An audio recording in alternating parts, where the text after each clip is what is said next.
It's had a great impact. So we're big believers in treating the team as adults, really, and people don't abuse the policy. What we found is people tend to take a very similar amount of time off that they would take in a normal environment where it was being counted. The big difference is that we just don't keep count. We don't fill in forms, and we trust people to take as much or as little time off as they personally need. What does it do for morale and productivity among staff?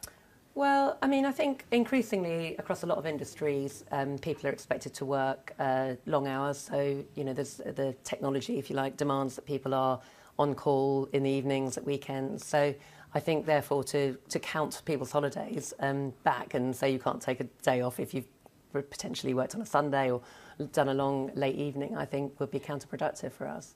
Is there a danger that it can lead to arguments, maybe resentment among employees if someone says, well, you've had a few more days than I have, frankly?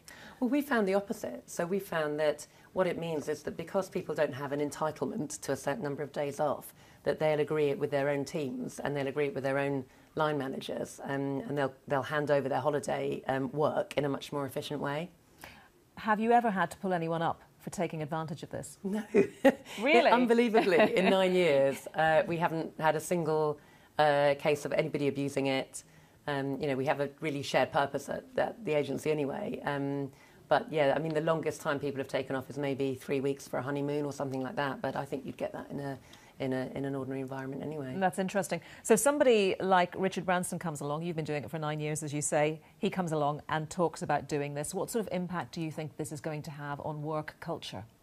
Well, I think it's fantastic that he's doing this because it's raised the debate, and hopefully it'll make other small, medium companies actually stop and think, do we need to have the same level of bureaucracy that maybe you do in a bigger company?